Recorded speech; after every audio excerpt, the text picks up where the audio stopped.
Hi, what is up? Welcome or welcome back. If you're new here, hi, my name is Rutvik, and if you're not new here, thank you so much for coming back. I love you. This video is very delayed because we're literally almost halfway through July and this is June wrap up, but I also have a few leftovers. Starting April, I went on this very big cozy mystery book binge and I read a few other genre books in between, but I did not want to talk about the same books in multiple videos again and again back to back. So I ended up doing like a combined cozy mystery wrap up for April and May, and so I have quite a few books which are left over from those months, and then we also are going to do the June wrap up. June for me was like a very disappointing month of reading, honestly, because I went into it with very high expectations because I came off like this very big high horse of reading a lot of books.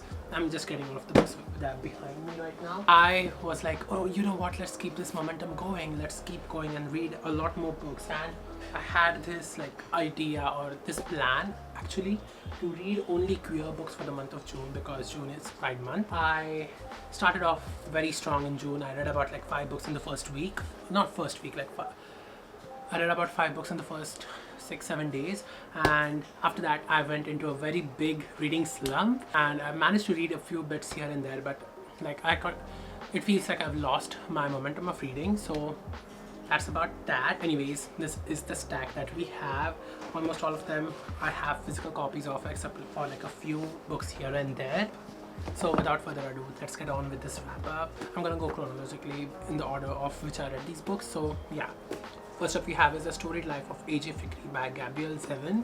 I read Tomorrow last year. I loved it, not as much as everybody else on the internet, but I heard that this was going to be a very perfect kind of book for me, kind of like a heartwarming, really exciting, as well as a balm sort of book for your heart. And I got this book gifted to me by Kasturi on my birthday, and I've been wanting to read this for a long time. After that, I made this book as my book club pick on Fable for February, but I did not even pick it up during that time.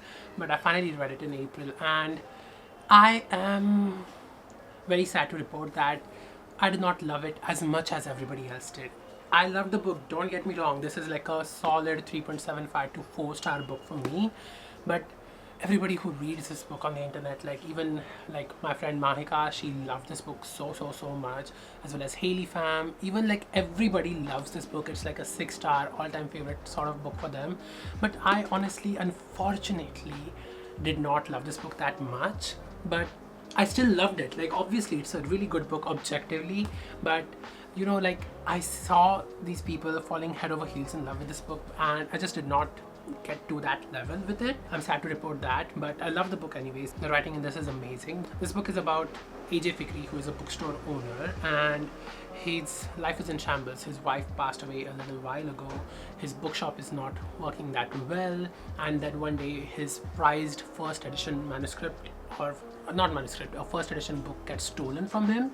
So he's literally on the brink of a breakdown, and then one day he wakes up to find a little child left alone in his bookstore with a note saying that the mother is committing the S word and she would like for her daughter to grow up in the bookstore, and if the owner can take care of the baby.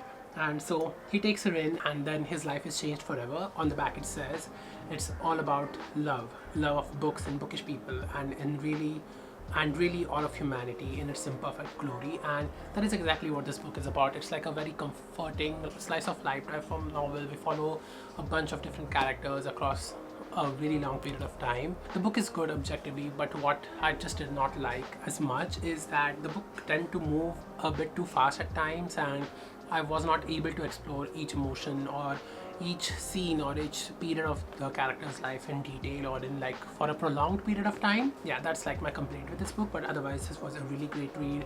Not a 3.75, a solid 4 to 4.25 stars. So yeah. Also, yeah, if you're planning to drop out of this video, please do not, because there are some monumental books.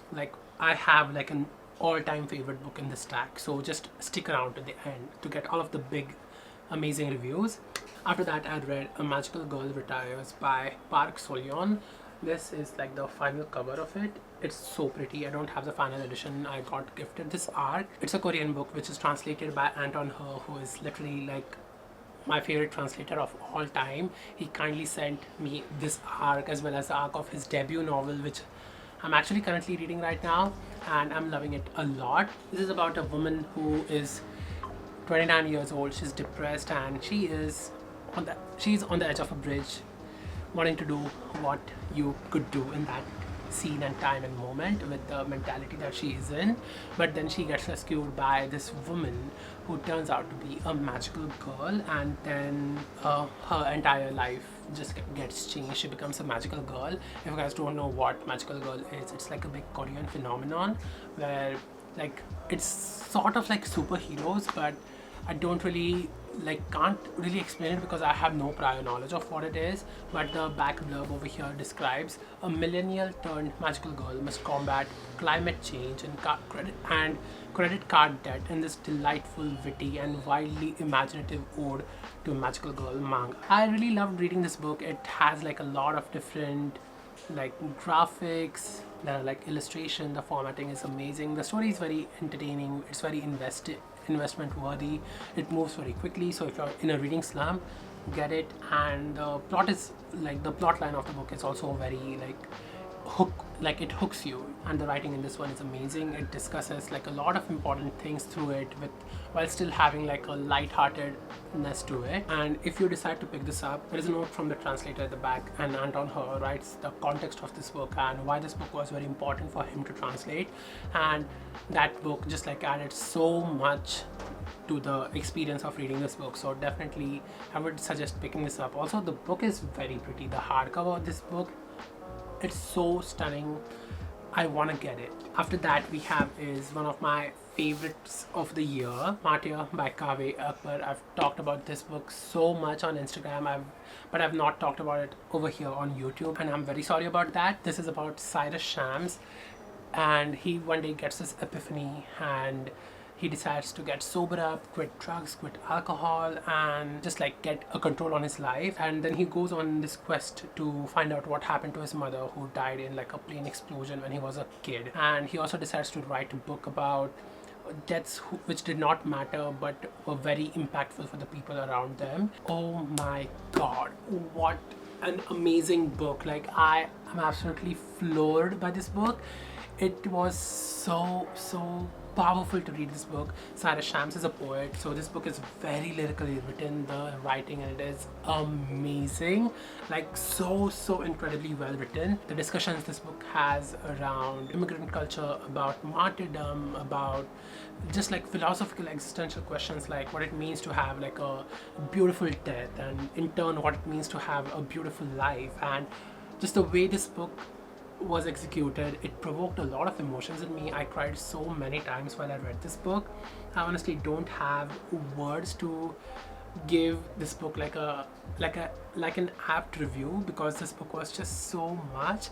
So many of the discussions in this book resonated with me to such a great extent, and that's the reason why I was like so moved by this book. And I often think about the discussions and the characters in this book, and this is like, I honestly think like right now that I'm talking about it again, I feel like this is not a 5-star read. This is a 6-star read, and it should go on my forever favorite shelf. Yeah, this should go on my forever favorites. The biggest regret I had while reading this book is that I read this book too quickly. Like, I was flying through this book because it was just so like how can I describe it? It was just like so compulsive to read it, but there is just so much underlying depth and underlying commentary which I completely missed on my first read, and I definitely need to reread this book, because this is a book which you need to take it slowly, you need to take your time with it. Absolutely loved it. And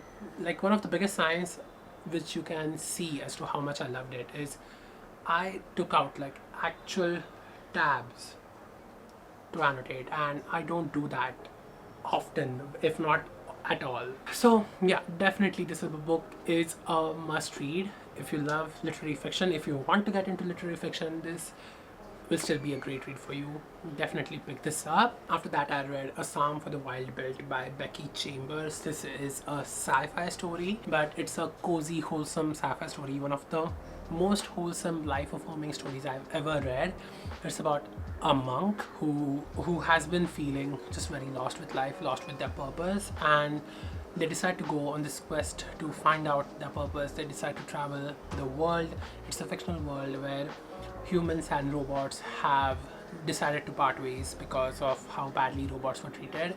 And one day while he is traveling, he encounters a robot, and nobody has encountered robots for like thousands of years at that point. And the robot called Moscap, it decides to take on this adventure with a monk, and they go on this quest just to see what is going on with a monk. And this is just one of the most wholesome, life affirming book. If you're stuck in like a hopeless phase, you're feeling very lost in life and stuff, this book will feel like a hug, and it will feel like a vacation for your mind. It will provide your like tortured, traumatized mind a big soothing, cooling balm. And this book just like made me cry so much. It is so cute. It discovers the meaning of life. It discusses this subject from two very opposite perspectives. We have a monk who is just very human, and they're looking at this question from a very human experience and a very human lens. And then we have the robot, the Moscap, and it is looking at this question from a very detached, no experience of humanness lens. And it's just very fun to see the discussions from both point of views, and it will just bring your heart a lot of happiness. And absolutely loved it. The writing in it is amazing. I also read the second book in this series. It's just a duology, although I wish there were more parts. The second book is called A Prayer for the Crowned Shy, and I love this book just as same as much as the first one. I love the first one a tiny bit more, but this is just the adventure continued from the first book. And both books are incredibly short and so incredibly good. Like 5 stars, 5 stars. Yeah, I read this in June, so I am just like combining them together right now. After that, I read my first ever Emily Henry book. I read Funny Story by Emily Henry. I have this arc. I had so much hype built about like Emily Henry, because she's like the romance like goddess, like everybody worships her. I was like, this should be something monumental, but sadly my expectations were not met. It's like a very like fun rom-com style book which has a certain depth to it. It's not like a shallow rom-com, but unfortunately, like honestly, this is just like my personal issue. Like I had hyped up Emily Henry so much in my brain because of the way everybody on the internet talks about her, but I guess my expectations were set way too high. I was expecting something monumental, something which I've never read before, or something which I'm like, oh my god, nobody has written a rom-com like this ever. Unfortunately, this is just another rom-com. I saw a couple of mixed reviews about this book where people were like, oh my god, I love this book is for me sort of reviews, as well as reviews where they were like, I love Emily Henry so much, but this book just did not strike with me. And I honestly don't know what to feel about it, and I feel like kind of a bit sad that I have this arc which people were literally dying over. not literally, but people were metaphorically dying over, and I have this arc and I did not enjoy it. I just don't know what to say. In terms of star rating, I think so I gave this book like a 4-star because it's very funny, it's very like swooning, it gives you all of the giggly feelings. The characters are 3D, they're not bland, and they're not just like romantic interest for each other. They are much like full-blown characters with multiple things going on the side. A 4 stars is a very high rating, so that is about that. After that, we have is a 5 out of 5 star book, which is Green Dot by Madeline Gray. This is about Hera, who is 24 years old, exactly the same age as me, and she seems young to everyone except people in their mid-20s. And she has left school, she's done with school, and so she has to get a job and live like an adult in the adult world. And her life is very bland until she meets a co-worker, and he's married, but they go on this affair which consumes her entire life. I love this book so much. 5 out of 5 stars. The writing in this one is absolutely hilarious, like laugh out loud worthy. I was laughing out loud because of the way it's written. It's very candid, it's very raw, very frank. Like the jokes are very funny as well. This book did make me mad, like very like thoroughly mad at one point, but that is just like perfect author intention coming to life. I absolutely love reading this book. This book is about how love can just completely take over your life, how your obsession over this one person can distract you from other things in your life, while also having commentary about climate change, about social media cultures, just like about also while commenting on just like being in your 20s. And this is like a perfect book to read when you're like confused about life, where it just validates your feelings as well as gives you an entertaining story to read at the same time. So definitely a must read book from my end. I'm not giving this quite like a 6 stars, not putting it in my all-time favorite shelf, but definitely this is a reading experience which was worth it. It was a 5 out of 5 star reading experience, and I like, yeah, just read it. So Late in the Day by Claire Keegan. This is my first Claire Keegan book, and it is so short, less than 40 pages, like less than 50 pages. And this book is just like a testament to how much you can do with how little. Don't want to give you guys the plot of it because the story is very straightforward, but the way it is written, the way it explores the story, it is just so masterfully done. It's like a proper literary fiction. The plot is literally not there. Like, if you manage to read what's inside, that's the plot. Like, nothing else happens in this. But this book is just so well written. It just explores how one wrong action can affect your entire life, how the unwillingness to improve yourself or unwillingness to consider the other person can uproot your life, can instill so much sadness on you. It's like how your own actions come back to you, how their effects will come to haunt you, and it's like a really good example of literary fiction. That is all I can say. After that, I read How to Kill a Guy in 10 Ways by Eve Gelman. In this, we follow Millie, who has this helpline which is called Message M, where girls can contact her if they want to get out of bad situations, like if someone is just pestering them too much at a club, or if they're trapped somewhere, and so she goes and rescues them. But one day she just realizes that rescuing them is not enough, so she starts keywording every single one. Over here at the back it describes a deliciously dark, hilariously twisted serial killer thriller with a villainous female lead, perfect for the fans of How to Kill Your Family, My Sister the Serial Killer, and Killing Eve. And I love this book up to a point, but after that it just like got a bit too slow for me in the middle. Like the first few pages, like about the first 50 pages of it were very fast paced, and then the middle 100 and 150 pages were a bit slow. Like I just had to get through them, but towards the end everything picks back up once again. The mystery of this book could have been done in a much more cleverer way, but don't get me wrong, like I will still recommend this book if you want a book that hooks you. Just like the middle portion will drag a little bit and you'll have to get through it. I gave this like around a 3.5 to 3.75 stars. And so those are all of the books from April and May, and now we come to the June wrap up. In June I read 6 books, which is very disappointing, but it is what it is, and let's get to them. I started off June by listening to Murder at the Bookstore by Sue Minix, and this was honestly like a very disappointing read for me. I went into it expecting like another cozy mystery set in a bookstore, but the mystery of it was not mysterying at all. I was so disappointed. I guessed who it was going to be when the suspects were first introduced, and I was right. And instead of giving me the thrill that I got it right, it gave me the ache that I got it right so quickly, if that makes sense. Like I need the mystery to mystery for a little bit before I solve it or the book ends, and it did not do that.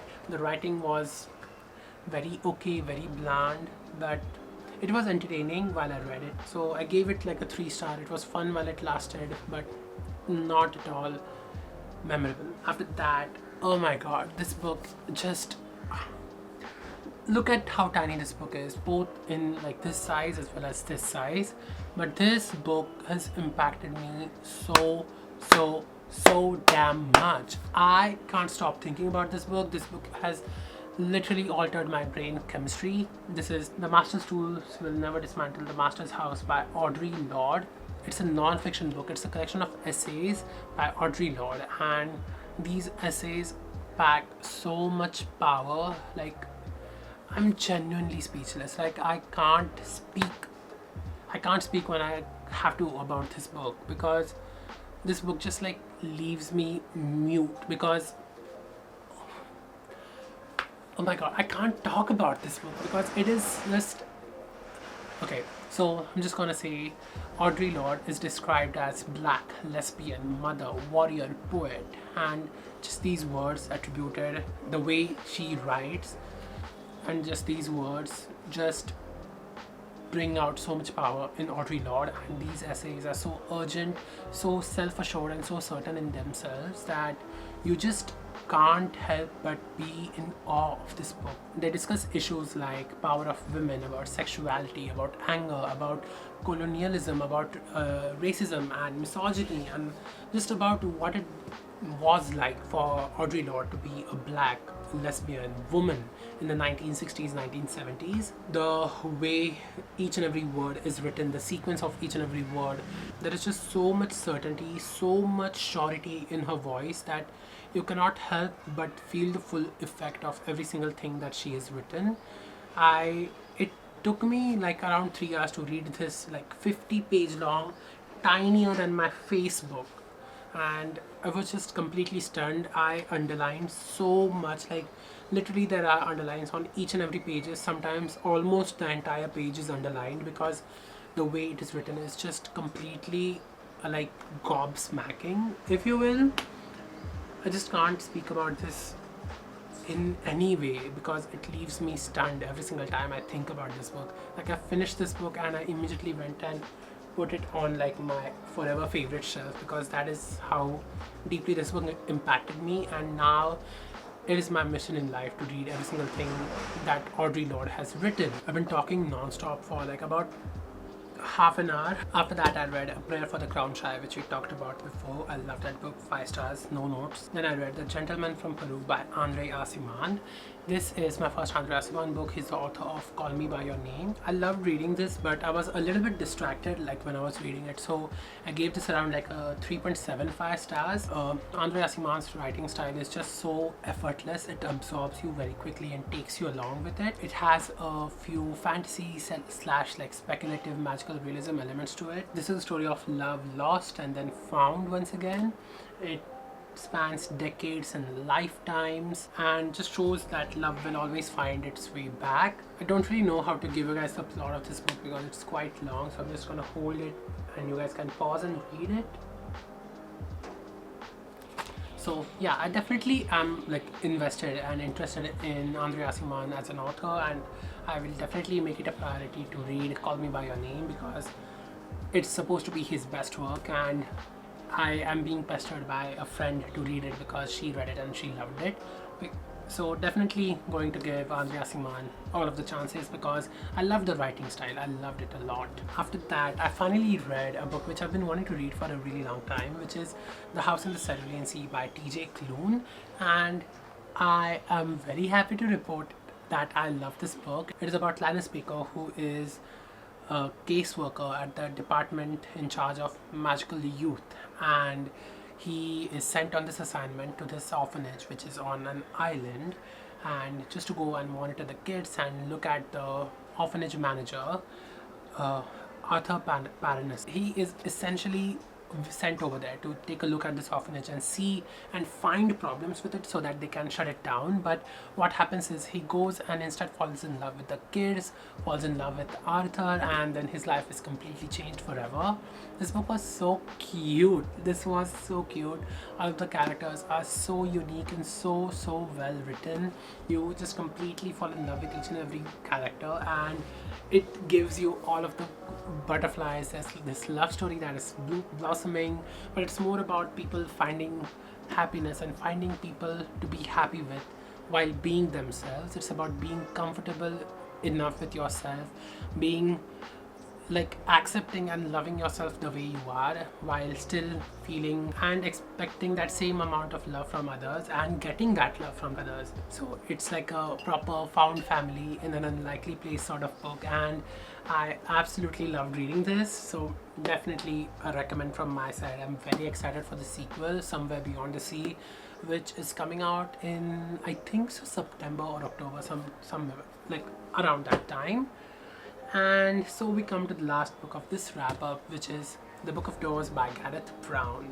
This is a fantasy thriller, and I have not gobbled down a book faster in my life. Like, I read about like 20 pages on one day, and then I finished the rest of it in one sitting in one day, because that is how hooked I was. It is about Cassie, who is a bookseller in New York. She gets this book from a customer after he dies in the bookshop, and inside the book it's written, "This is the Book of Doors. Hold it in your hand, and any door is every door." And then what happens is she goes on this wild ride, because when there are magical books involved, there are other people involved who want to get their hands on it for their own purposes and dreams. And it's a completely like takes you by the, like, grabs you by your head and just whisks you away sort of thriller. It travels a lot, it's very fast paced, it's a lot of things happen. There are a lot of heinous villains in this book, like villains who are like genuinely not scary, but you genuinely like be like, oh my god, like that sort of feeling. And I absolutely loved reading this book. It was so fast paced. It's a fantasy thriller, but the main concept about it is a sci-fi concept, but it does not dive into the science of it at all. It goes from it like from a purely fantasy point of view. And the book is brilliant, the plot is brilliant, the conceptualization of it is brilliant, and the way it is executed is also brilliant. And I absolutely loved reading this book. It was a 5 out of 5 star thriller for me. So definitely give this book a chance as well. It is so good. And with that, the wrap up comes to an end. I hope you guys found a few good recommendations. I absolutely love reading each and every single one of these books, and I hope you guys love them too. If you like this video, give it a big thumbs up, comment down below what was your favorite book from June, and I may read it if I haven't already. Also subscribe to the channel, because let me show you a little sneak peek. Come in. Can you see that? Can you see that? Can you see that big box, and then that medium box, and then those 2 parcels of books? I'm filming that after this, so it's coming next week. So subscribe to get notified, and I will see you guys soon. Bye.